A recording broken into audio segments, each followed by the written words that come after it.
اصل میں یہ ایٹم بم استعمال نہیں کرنا ہوتا کسی نے کہ آج کے زمانے میں ہم کہیں جی ہم مار دیں گے، نہیں، اس کی اپنی پریزنس ہے ایک، دشمن کو پتا ہے کہ they are the nuclear power. آپ تھوڑی سی مثال ہے نا، یوکرین بھی نیوکلیر پاور تھا، اس کے پاس ارسنل تھا، جتنے سوویت یونین کے میزائل تھے نیوکلیر وہ یوکرین کے پاس تھے.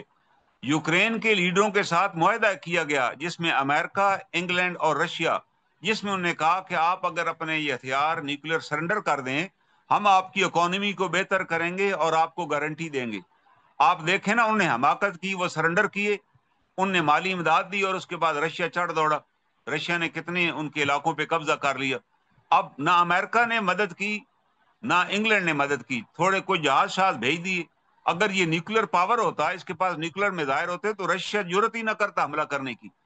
تو ہمیں یہ سوچنا چاہیے کہ اللہ نے ہمیں نیوکلیر پاور بنایا ہے، یہ ہم کسی کی مدد سے نہیں بنے، یہ یاد رکھیے گا. امریکہ نے پوری کوشش کی کہ Pakistan should not become the nuclear power, مگر اللہ تعالیٰ کے فضل و کرم سے we became the nuclear power.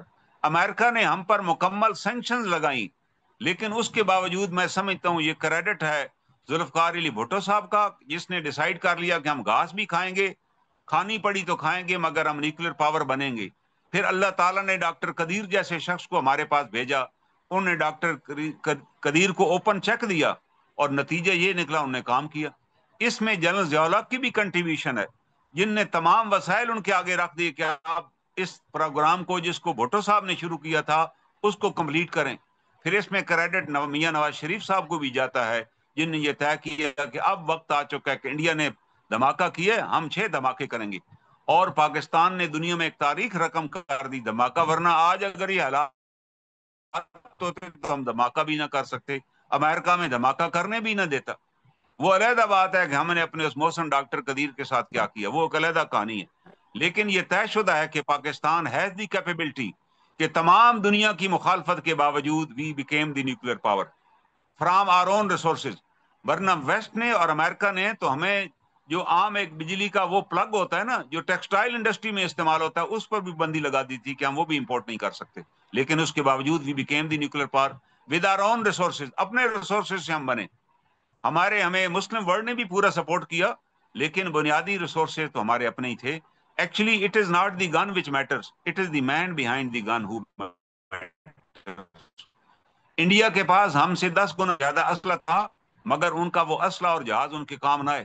ہمارا بارڈر بھی دوسری دفعہ وہ کراس نہ کر سکے، ہم نے ان کے رافیل طیارے انہی کی سرزمین پر تباہ کیے، ان کا ڈیفنس سسٹم ہم نے انہی کی سرزمین کے اوپر تباہ کیا. یہ ایک بہت بڑی ہمیں اللہ کی طرف سے خوشخبری ہے. قرآن خود کہتا ہے انتم الاعلون ان کنتم مؤمنین، اگر تم مومن ہو تو تم ہی کامیاب ہو جاؤ گے. اب ہمارا جو اصل مسئلہ یہ ہے وہ انٹرنل انسٹیبلٹی ہے، کہ ہمارے ملک کے اندر جو اندرونی انتشار ہے، جو مختلف علاقوں کے اندر جو کاروائیاں ہو رہی ہیں، اس پر ہم قابو پائیں. اور اس کے لیے کوئی صرف آپریشن ہی حل نہیں ہوتا کہ ہم آپریشن ہی کریں. ابھی بھی بلوچستان میں ڈاکٹر مالک صاحب جیسی شخصیات موجود ہیں جو وزیر اعلیٰ بھی وہاں رہ چکے ہیں، جن کا ایک بڑا ہولڈ ہے پبلک کے اندر. وہ کوئی سردار نہیں، عام آدمی ہیں. ہمیں ان جیسے لوگوں کو لانچ کرنا، آگے لانا چاہیے، ان کی مشاورت سے بلوچستان میں آگے چلنا چاہیے، تاکہ بلوچستان میں بھی امن قائم ہو جائے. طاقت کے ذریعے سے آپ کچھ وقت کے لیے کسی خطے میں امن قائم کر سکتے ہیں، لیکن وہ امن مکمل امن نہیں ہوتا، وہ پھر کوئی نہ کوئی چنگاری سلگتی رہے گی. ہمیں بیٹھ کر اپنے بھائیوں کے ساتھ یہ طے کرنا چاہیے کہ آپ کے کیا مسائل ہیں، ہم ان کے مسائل کو کیسے حل کر سکتے ہیں. آپ ان کو ساتھ لے کر چلیں گے تو آپ کو کوئی مسئلہ نہیں ہوگا. دنیا کا کوئی مسئلہ ایسا نہیں ہے جو بیٹھ کے نہ طے کیا جا سکے. اگر اللہ کے رسول صلی اللہ علیہ وسلم مشرکین مکہ کے ساتھ بیٹھ کے حدیبیہ کے مقام پر ایک معاہدہ کر سکتے تھے، حالانکہ وہ اس وقت مکہ والوں نے زیادتی کی، مکہ میں کوئی بھی آدمی کسی کو عمرہ پہ آنے سے نہیں روک سکتا تھا. انہوں نے آپ کو روک دیا کہ ہم آپ کو عمرہ بھی نہیں کرنے دیں گے. بڑے بڑے عرب سردار بھی اس مذاکرات میں شامل ہوئے، انہوں نے بھی مکہ والوں کو کنڈیم کیا کہ یہ قربانی کے جانور لائے ہوئے ہیں بھائی، ان کے پاس ہاتھوں میں کوئی ہتھیار نہیں ہے، احرام باندھے ہوئے ہیں، آپ ان کو عمرہ کرنے دیں. لیکن وہ مشرکین مکہ ضد میں تھے کہ ہم نہیں کرنے دیں گے، واپس جائیں، نیکسٹ ایئر آ کر کریں. آپ نے اس بات کو تسلیم کیا، آپ نے معاہدہ سائن کیا. جب واپس گئے تو اللہ تعالیٰ کی طرف سے آیات نازل ہوگی، راستے میں آیات نازل ہوئی، ان فتحنا لک فتحا مبینا، اے محبوب ہم نے آپ کو فتح مبین عطا کر دی، اور اسی کے نتیجے میں مکہ فتح ہوا. تو ہمیں سوچ لینا چاہیے کوئی سی بڑی طاقت ہمیں شکست نہیں دے سکتی. پاکستان کا بننا ہی ایک معجزہ تھا، کیونکہ پاکستان کو روکنے کے لیے انگلینڈ کی بھی پوری کارروائی تھی کہ پاکستان نہ بنے، ہندو بھی نہیں چاہتے تھے پاکستان نہ بنے، سکھ بھی نہیں چاہتے تھے کہ پاکستان نہ بنے، یہاں تک کہ ہمارے کچھ مسلمان بھائیوں کی بھی یہ اوپینین تھی کہ پاکستان کا بننا اوور آل ان مسلمانوں کے لیے بہتر نہیں ہوگا جو انڈیا میں رہ گئے ہیں، وہ اور مائنارٹی میں چلے جائیں گے۔ قائد اعظم رحمۃ اللہ علیہ کو یہ بات بتائی گئی کہ انڈیا کے مسلمان کمزور ہو جائیں گے، کم پڑ جائیں گے، لیکن قائد اعظم نے کیا جواب دیا؟ قائد اعظم نے کہا کہ انڈیا کے اندر کوئی مسلمانوں کے لیے جگہ نہیں تھی، لیکن اس وقت بھی محمود غزنوی اور محمد غوری افغانستان سے آئے، ان نے اس خطے کے اندر مسلمانوں کی برتری قائم کی، ان نے مسلمانوں کے دشمنوں کو کچلا اس خطے میں اور مسلمانوں کی حکومت قائم کی۔ اب تو اس خطے کے اندر پاکستان ایک بیس ہوگا، ہم ایک مضبوط ملک ہوں گے اور ہم انشاءاللہ ان مسلمانوں کی بھی حفاظت کریں گے۔ اور اگر ہمارے گزشتہ حکمران ان اصولوں پر کاربند ہوتے اور ہندوؤں کی چالوں میں نہ آتے تو یہ ایسٹ پاکستان بھی علیحدہ نہ ہوتا، لیکن آج وہ دیکھ لیں، وہی ایسٹ پاکستان جو بنگلہ دیش بن گیا، وہاں آج پاکستان کا پرچم لہرایا جا رہا ہے۔ وہ لوگ جن نے پاکستان کو توڑنے میں کردار ادا کیا تھا، ان کی تصاویر بھی جلا دی گئی ہیں، وہ سین سے بھی ہٹ گئے ہیں۔ یہ اللہ تعالیٰ کی طرف سے خوشخبری ہے ہمارے لیے کہ وہ بنگلہ دیش جو علیحدہ ہوا تھا آج آپ کے ساتھ کھڑا ہے، آپ کے ساتھ معاہدے کر رہا ہے، ان کا آرمی پاکستان پہنچا ہوا ہے۔ تو ہمیں یہ بدلتے ہوئے حالات میں اپنے آپ کو ڈھالنا چاہیے، اپنے ملک کے حالات کو بہتر کرنا چاہیے، پھر دنیا کی کوئی طاقت ہمیں نہیں ہرا سکتی۔ ہم آئی ایم ایف کی چنگل سے بھی نکل جائیں گے، یہ بھی ایک لعنت ہے جو ہم نے اپنے گلے میں ڈالی ہوئی ہے۔ آج دیکھیں سیلاب سے لاکھوں لوگ متاثرین ہیں، گورنمنٹ ان کو امداد ان کی کرنا چاہتی ہے، گورنمنٹ یہ اعلان کرنا چاہتی ہے کہ ان کو بجلی کے بلوں کے اندر ہم تخفیف دیں گے بجلی کے، لیکن آئی ایم ایف اجازت نہیں دے رہا کہ جی ہم نہیں کرنے دیں گے۔ یہ وہی آئی ایم ایف ہے جب یہ مراحت دینا چاہتے ہیں اوپر والے طبقے کو، 7 بلین کی مراحت ہم سالانہ ججز کو، جنرلز کو اور ہماری یہ بیوروکریسی ہے اس کو ہم دے رہے ہیں، 7 بلین کی مراحت جو ہم افورڈ بھی نہیں کر سکتے، اس پہ آئی ایم ایف نے کبھی اعتراض نہیں کیا، کیونکہ آئی ایم ایف چاہتا ہے کہ یہ مراحت دیتے رہیں، یہ مراحت یافتہ طبقوں کے ذریعے ہم اس ملک کو کنٹرول کریں، اور اس کے بعد یہ ہمیشہ کے ہمارے مقروض ہیں۔ آج ہم اگر قومی لیول پہ طے کر لیں کہ یہ ان اتھورائز مراحت جو انڈیا میں بھی نہیں مل رہی، جو کسی اور ملک میں بھی نہیں ہے، انڈیا میں بھی ججز جب ریٹائر ہوتے ہیں تو پینشن کے اوپر اپنا انکم ٹیکس کٹواتے ہیں، ہم نے کیسے طے کر لیا کہ جناب ججز اور اس کیپیسٹی کے جو لوگ ہیں جو 22 گریڈ والے ہیں ان کو جناب ان کی پینشن پر کوئی ٹیکس ہی نہیں ہوگا؟ یہ غریب آدمی اس بھی دے رہا ہے، پیٹرول بھی خرید رہا ہے اپنے موٹر بائک میں ڈالنے کے لیے، ان کا پیٹرول بھی فری ہے، ان کی بجلی بھی فری ہے، اور اس کے بعد اللہ تللے علیحدہ ان کے دورے، ان کے خرچے۔ تو اگر ہم اس کو کنٹرول کریں تو ہمیں کسی آئی ایم ایف کے لون کی ضرورت نہیں ہے، کوئی ضرورت نہیں ہے کسی آئی ایم ایف کی، ہم اپنے پاؤں پہ کھڑے ہو سکتے ہیں، ہمارے پاس تمام وسائل موجود ہیں، ہم دھوپ سے بجلی بنا سکتے ہیں۔ دیکھیں سولر انرجی اس وقت جواب ہے ان حالات کا کہ ہم سولر انرجی پہ ڈیپینڈ کریں، ہم چھوٹے چھوٹے ڈیم بنائیں، ہمارے دریاؤں کے اوپر اتنے ڈیم بن سکتے ہیں، اتنی انرجی ہے، اتنا ہائیڈل پاور ہمارے پاس ہے کہ جس کی حد کوئی نہیں ہے، لیکن ہم لڑ رہے ہیں کہ جی کالا باغ بنے، کالا باغ نہ بنے۔ بھائی اس کے اوپر آلٹرنیٹو آپ کے پاس کتنے، آپ ان آلٹرنیٹو پہ جائیے تاکہ سمال ڈیمز بنائے، تاکہ پانی کے اس بحران کو روکا جا سکے۔ ایسا نہ ہو کہ پانی انڈیا چھوڑ دے، ہم بالکل تباہ و برباد ہو جائیں اور پھر دنیا سے بھیک مانگے یہ امداد ہمیں دو۔ یہ امداد والا سسٹم ختم کریں، اپنے وسائل کو دیکھیں، ان کے لیے ڈیم بنائیں، ان پانیوں کو روکیں، پورا ملک لہلا اٹھے گا۔ ایک پلاننگ اور امپلیمنٹیشن کی ضرورت ہے، اور اس کے لیے ہمارے ملک کے اندر سائنسدان بھی موجود ہیں، ہمارے ملک کے اندر کام کرنے والے بھی موجود ہیں۔ صرف یہ فیوڈل لارڈ جو اس وقت ہماری پارلیمنٹ میں بیٹھے ہوئے ہیں، جو جونکوں کی طرح ہمارا خون چوس رہے ہیں، ان سے اس قوم کو نجات لائی جائے۔ آپ دیکھ لیں پارلیمنٹ پہ جاگیرداروں اور وڈیروں کا قبضہ ہے، انہوں نے ایگزمپشن لی ہوئی ہے کہ وہ انکم ٹیکس نہیں دیں گے، ایگریکلچر پہ ٹیکس ہی نہیں ہے۔ آپ کے ملک میں کون ٹیکس دے رہا ہے؟ سرکاری ملازمین، وہ بیچاروں کی ٹیکس تنخواہ پہلی تاریخ کو ٹیکس کٹ جاتا ہے، کوئی ہے پوچھنے والا کہ آپ وہ تو ٹیکس کٹنا چاہیے سال کے بعد، ایک سال کی میری انکم میرے اخراجات نکال کے ٹیکس کاٹا جائے۔ لیکن ایک بیورو ملازم آج بھرتی ہوتا ہے، پہلے دن تنخواہ، پہلے مہینے کی تنخواہ آتی ہے تو اس میں انکم ٹیکس کاٹا ہوتا ہے ایڈوانس۔ یہ کیا طریقہ کار ہے؟ جبکہ وہ فیوڈل لارڈ جو پارلیمنٹ میں بیٹھے ہوئے ہیں، جن کے پاس ہزاروں ایکڑ زمین ہے، جن نے لینڈ ریفارمز کو کبھی مانا ہی نہیں ہے، وہ کوئی ایگریکلچر ٹیکس نہیں دے رہے۔ ہمارے بڑے بڑے صنعت کاروں نے بھی زمینیں خریدی ہوئی ہیں صرف اس لیے کہ وہ ٹیکس کو چھپائیں گے، اپنی انکم ایگریکلچر میں سے شو کریں گے اور کچھ نہیں دیں گے تو ہم تو پھر IMF کی غلام رہیں گے نا. ہمیں اپنے ملک کے اندر اکاؤنٹیبلٹی قائم کرنی ہے کہ لوگوں کا احتساب کریں, اور وہ لوگ جن نے باہر جائیدادیں بنائی, جن کے نام آ چکے ہیں, ان سے پوچھا جائے کہ بھائی آپ نے کیسے بنائی. جب احتساب یہ نہیں پاناما میں ایک بندے کو پکڑیں اس کو نکال دیں کہ آپ نے اپنے بیٹے سے تنخواہ لینی تھی, نہیں لی تو آپ کو ڈسکوالیفائی کیا جاتا ہے. جو 400 اور لوگ تھے اس پاناما لیک میں, 400 لوگ تھے, اور اس وقت کھوسر صاحب نے کہا کہ ان کے کیسز ہم بعد میں دیکھیں گے, وہ بعد میں کوئی اور حکومت آ کر دیکھیں گی. یہ وہ ضروری ہے کہ ابھی چینی کیوں مہنگی ہو گئی, اس کا کون ذمہ دار ہے؟ LNG کے سکنڈل کا کون ذمہ دار ہے؟ IPPs کے سکنڈل کا کون ذمہ دار ہے؟ جب تک ان قومی مجرموں کو ہم ٹھکانے نہیں لگائیں گے ہم IMF کے تحت رہیں گے. پھر ہمیں اپنے ملک کے اندر احتساب کرنا چاہیے, لوگوں کو انصاف مہیا کرنا چاہیے, اور لوگوں کے مسائل ان کو سنا جائے کہ آپ کیا مسئلہ, آپ کیا چاہتے ہیں حکومت سے.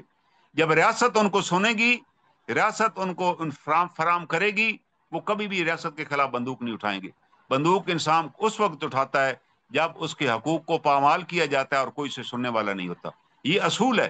حضرت علی کرم اللہ وجہ فرماتے ہیں الملک جب کا مال کف ولا جب کا مال ظلم. کوئی بھی ریاست ہے وہ کفرانہ نظام کے تحت تو قائم رہ سکتی ہے, لیکن آجرانہ نظام, وہ نظام جہاں پر ظلم ہو اور جہاں انصاف نہ ہو, وہ ریاست قائم ہی نہیں رہ سکتی. ہمیں ملک کے اندر انصاف مہیا کرنا چاہیے, ڈور سٹیپ پہ انصاف ملے, اور ہمارے ججوں سے بھی بالکل پوچھنا کرنی چاہیے. صاحب، آپ بالکل آپ لیٹسٹ ٹھیک سروے کہہ جو رہے آ ہیں. جی چکا جی ہے سر. جس میں وہ کہتے ہیں کہ پاکستان میں 2 ادارے سب سے زیادہ کرپٹ ہیں, سب سے پہلے پولیس اور دوسرے نمبر پہ عدلیہ. کیا آنریبل چیف جسٹس نے اس پہ سوچا کہ کیوں یہ خبر آ گئی ہے کہ یہ سب سے پولیس کے بعد دوسرا ادارہ جوڈیشری ہے؟ یہ عام آدمی سے پوچھیں, کیا وہ مطمئن ہے انصاف سے کہ اس کو انصاف مل رہا ہے؟ پھر ہمیں کیا ضرورت ہے اربوں روپے خرچ کر کے اس عدلیہ کو بنانے کی جس کے بارے میں ڈیٹا آ رہا ہے اور وہ خاموش ہے. وہ انصاف فراہم کرنے میں ناکام ہو چکے ہیں. جب وہ انصاف فراہم کرنے میں ناکام ہو چکے ہیں تو پھر لوگ بھی نا امید ہو جاتے ہیں اور لوگ پھر بندوق اٹھاتے ہیں. آپ دیکھ لیں آئے روز عدالتوں کے اندر لوگوں کو قتل کر دیا جاتا ہے. کیا وہ کہتے ہیں جی اس نے ہمیں قتل کیا تھا, ہمارا قاتل تھا, ہمیں کوئی انصاف نہیں ملے گا, بہتر ہے آج ہمارے سامنے ہم خود ہی اس کو گولی مارے. یہ کب ہوتا ہے؟ جب آپ انصاف فراہم نہ کریں. آپ انصاف فراہم کریں ڈور سٹیپ کے اوپر, لوگوں کو فیسیں نہ بڑھائیں وہاں بیٹھ کے, جی ہم نے نئی فیس بنا دی ہے, نئے رولز بنا دیے ہیں. اور ججز سے پوچھا گیا, اسلام آباد ہائی کورٹ کے رولز بنائے گئے ہیں, ججز سے پوچھا گیا, انہوں نے کہا جی ہم نے بھی رولز نہیں دیکھے, راتوں رات بن گئے اور شائع بھی ہو گئے. جبکہ جو موجودہ وہاں جج ہیں انہوں نے کہا جی ہم نے تو رول دیکھے ہی نہیں, وہ کون سے رول ہیں, کیسے وہ رول آپ بنا رہے ہیں جس کا عوام کو پتہ ہی نہیں ہے, نہ ججز کو پتہ ہے. تو یہ سسٹم کو بہتر کریں, ٹرانسپیرنٹ کریں تاکہ لوگوں کو انصاف ملے. بہت بہت شکریہ. پاکستان زندہ باد, پاکستان پائندہ باد.